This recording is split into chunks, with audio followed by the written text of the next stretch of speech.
கூடியவரை ஆச்சாரியர் அமர்ந்து கொள்ளும்போது இந்த மெத்தையை நிச்சயம் உபயோகப்படுத்துவது நல்லது. மேலும் இதோ இந்த களிம்பை இரவு சயனிக்கப் போகும்போது அடிமுதுகில் தடவ வேண்டும்.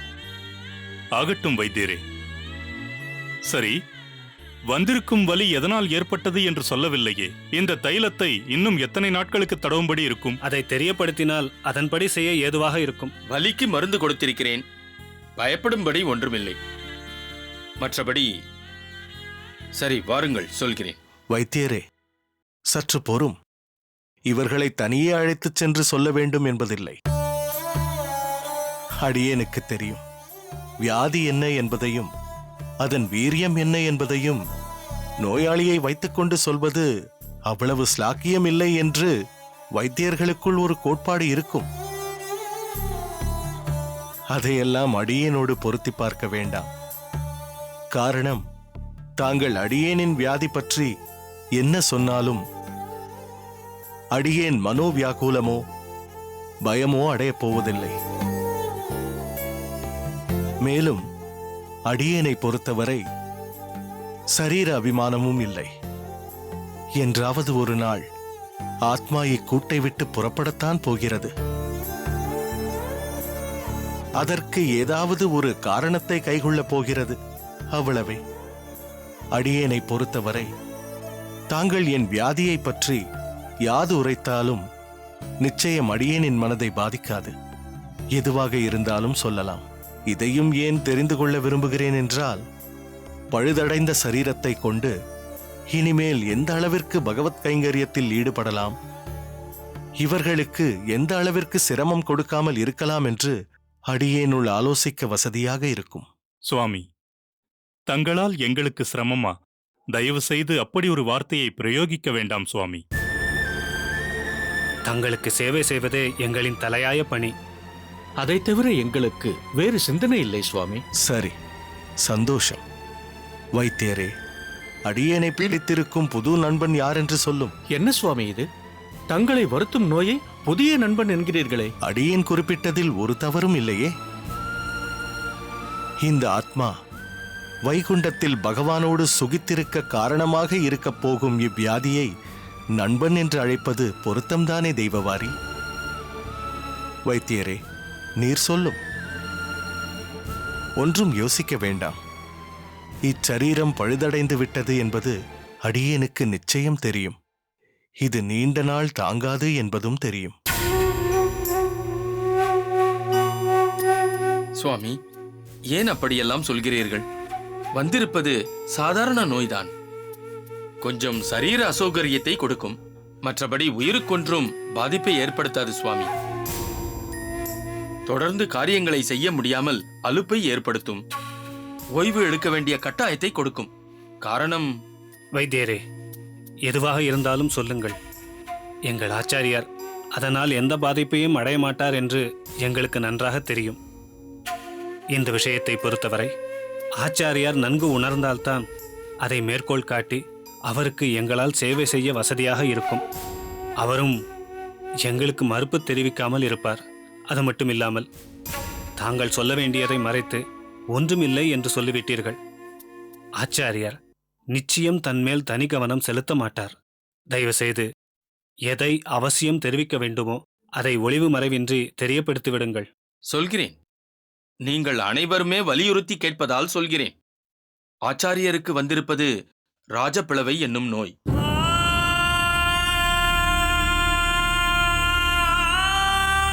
அதன் ஆரம்ப அறிகுறிகள் தான் இவை. முதுகு தண்டுவடத்திற்கு கீழே சிறு புற்றாக ஆரம்பித்திருக்கிறது.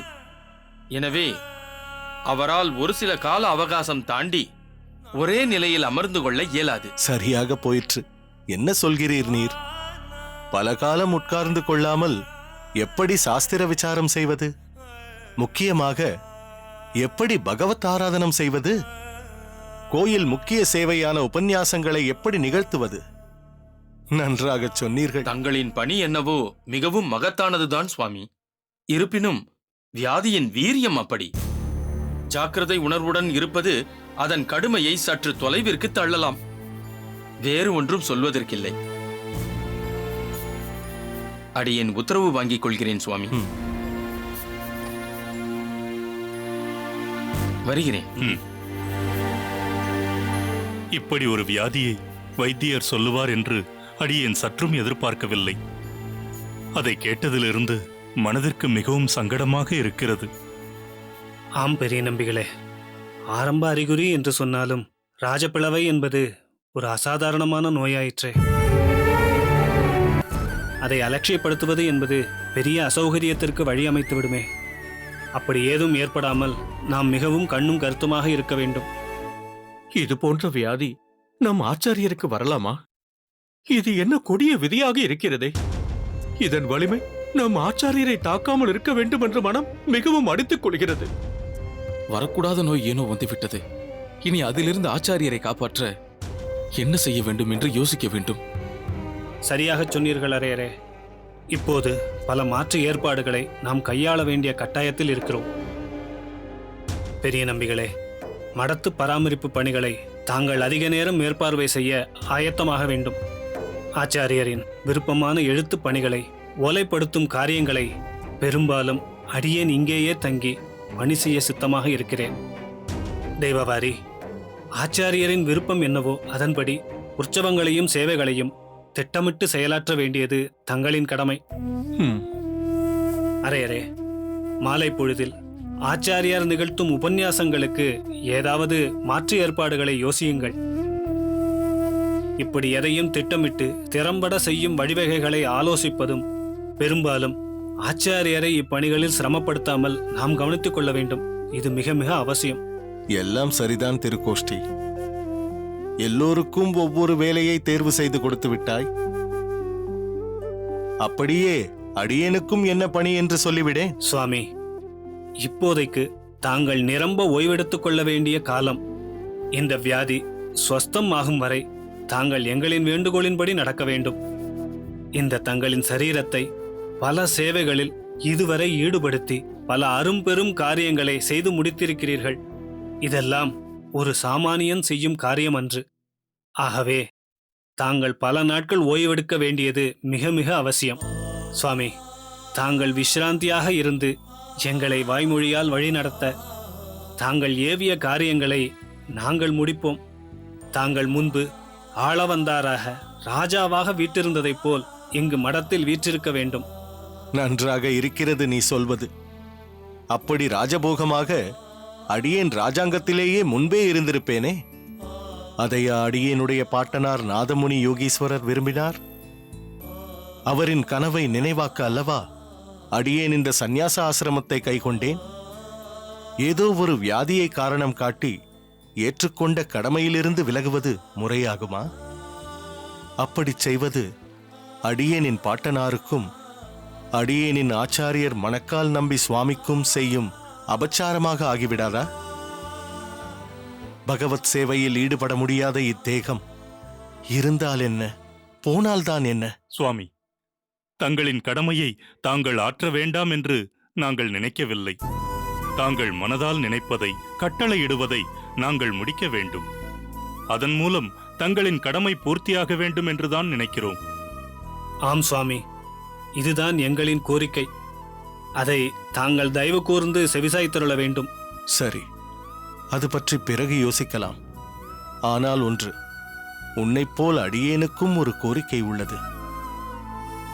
அதை நீங்கள் அனைவருமே நிறைவேற்றித் தர வேண்டும். ஆணையிடுங்கள் சுவாமி, அதை நிறைவேற்ற சித்தமாக இருக்கிறோம். இப்போது வைத்தியர் சொல்லிவிட்டு போனது உங்கள் அனைவருக்கும் தெரியும்.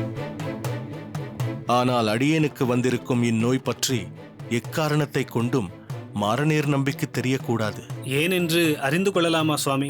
காரணம் இருக்கிறது. அடியேனை இப்படி ஒரு நோய் பீடித்திருக்கிறது என்று தெரிந்தால் அவன் மிகவும் துவண்டு போய்விடுவான். இப்போது கூட அடியேன்தான் அவனை மிகவும் வற்புறுத்தி அவனுடைய ஊருக்குச் சென்று உற்றார் உறவினர்களை பார்த்துவிட்டு வா என்று அனுப்பியிருக்கிறேன். அவனும் வேண்டா வெறுப்பாகத்தான் புராந்தகம் சென்றிருக்கிறான். இப்போது வியாதி பற்றி அறிந்தால் அவ்வளவுதான்.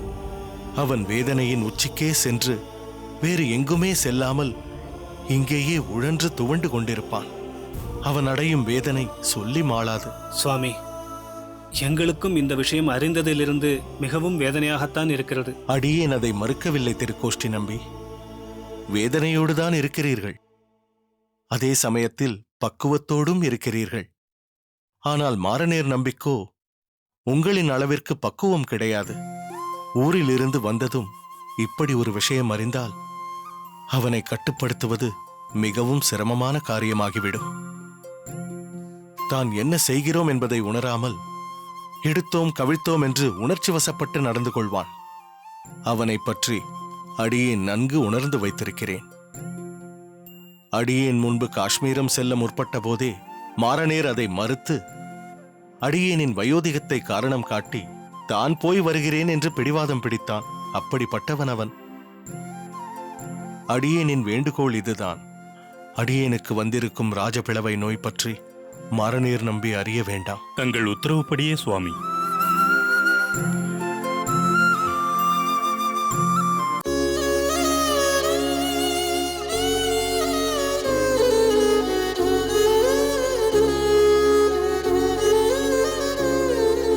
திருப்பாவையின் திருமகனே, திருப்பார்கடல் உரைபவனே, திருக்காஞ்சியில் எழுந்தோனே, திருப்பாதத்தில் பணிந்தேனே, அண்டி வந்தோர்க்கு அடியேனே, அன்று கொண்டாக்கு ஆத்மனே, அருமறை கண்ட பொருளோனே, அருள்மழை வேண்டி நின்றேனே, திருமுகம் காண உன் பசி தீரும், திருமேனி வாசம் மலர்களாய் வீசும், திருநாமம் சொல்ல தீவினை மாளும், திருவடி சேர வானுலகு வாய்க்கும், தந்திரமாய் மந்திரமாய் மாயம் பல செய்யும் மாயோனே, வேண்டி நின்ற பக்தர்களின் வேதனை நீக்கிய சோதனை தாண்டிய வாழ்ந்திடத்தானே வழி ஒன்றை வரதானி காட்டு. திருப்பாவையின் திருமகனே, திருப்பார்கடல் உரைபவனே, திருக்காஞ்சியில் எழுந்தோனே, திருப்பாதத்தில் பணிந்தேனே.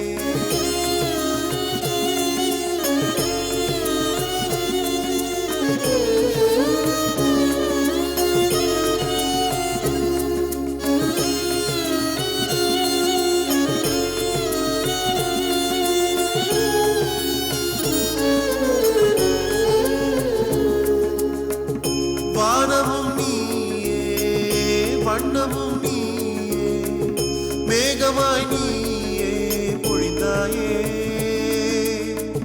கண்களும் நீயே, கருணையும் நீயே, கண்களில் நீராய் கசிந்தாயே நீயே, முதுமையும் நோயும் வைத்தே உடலையே நெய்ய தைத்தாய், இன்பத்தில் துன்பம் சேர்த்து மனித வாழ்வினை கோத்தாய், உருகியே உன்னை காண பக்தி யோகம் ஒன்று படைத்தாய், கல்வியே இல்லா நெஞ்சம் கண்டு கொள்ள வழி செய்வாய், நினைவெல்லாம் நீ இருந்தும் உள்ள பிணி ஒன்று வாட்டுதையா, முப்பிறவி பாவங்களாய் கூடாக குருடாக பேயாக நோயாக இல்லாது வாழும் வாழ்க்கை வரதானி தாரா.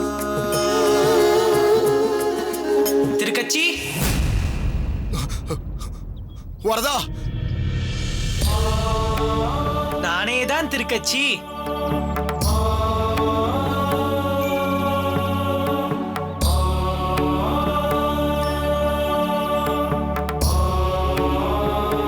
என்ன திருக்கச்சி, எப்படி அவ்வளவு உறுதியாய் உன்னை அழைத்தது நான் தான் என்று கண்டுபிடித்தாய்?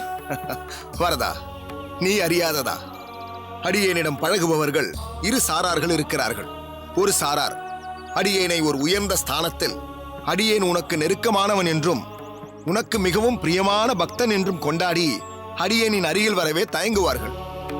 மற்றொரு சாராரோ அடியேன் பிறந்த குலத்தை கருத்தில் கொண்டு விலகி நின்றே உரையாடி விட்டு செல்வார்கள்.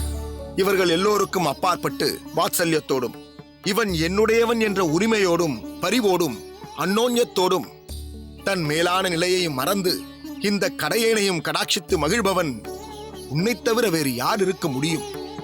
கூப்பிட்டவுடன் ஓடி வந்து அருள் புரியும் உயர்ந்த உள்ளம் உன்னைத் தவிர வேறு யாருக்கு இருக்க முடியும்? அது சரி, இப்படி இனிக்க இனிக்க பேசும் நீ, சற்று முன் நீ பாடும்போது உன் துவனி வேதனையில் தோய்ந்தது போல் இருந்ததே.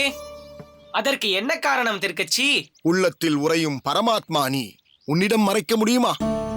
அடியேனிடம் வேதனை இருப்பது வாஸ்தவம்தான். ஒரு சிலர் இவன் வரதனோடு சம்பாஷிப்பவன் என்று தன் பிரச்சனைகளை அடியேனிடம் கொண்டு வந்து முறையிடுவார்கள். அடியேனும் உன் உள்ள குறிப்பை அறிந்து அவர்களுக்கு சில நல்வார்த்தைகளை கூறி வழியனுப்பி வைப்பேன். பலரது கோரிக்கைகளை உன்னிடம் கொண்டு வந்து கொட்டுகிறேன். நீயும் அவர்களின் கர்மாக்களுக்கு தக்கபடி பலனளித்து அதே சமயத்தில் துணை நின்றும் காத்து ரட்சிக்கிறாய். இருப்பினும் சில நேரங்களில் அடியேனின் மனம் வருந்துகிறது வரதா. அதற்கு காரணம் அவர்கள் படும் வேதனை அல்ல. அவர்கள் அனுபவிக்கும் அனைத்து கர்ம பலன்களுக்கும் நீதான் காரணம் என்று உன்னை குறை சொல்கிறார்களே, அதுதான் அடியேனுக்கு மிகப்பெரிய வேதனையை அளிக்கிறது.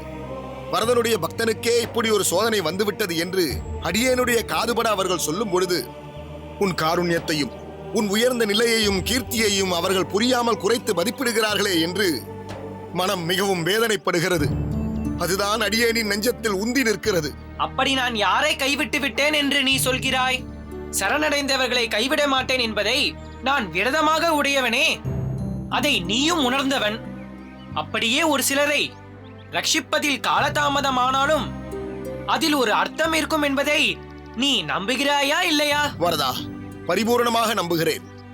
ஆனால் ஒரு விஷயத்தை பொறுத்தவரை அதன் காரணத்தை அடியேன் அறிய விரும்பவில்லை என்றாலும் அந்த பக்தையாகப்பட்டவள் சீக்கிரமே தன் வேதனையிலிருந்து விடுபட வேண்டும் என்று உன்னை யாசிக்கிறேன் வரதா.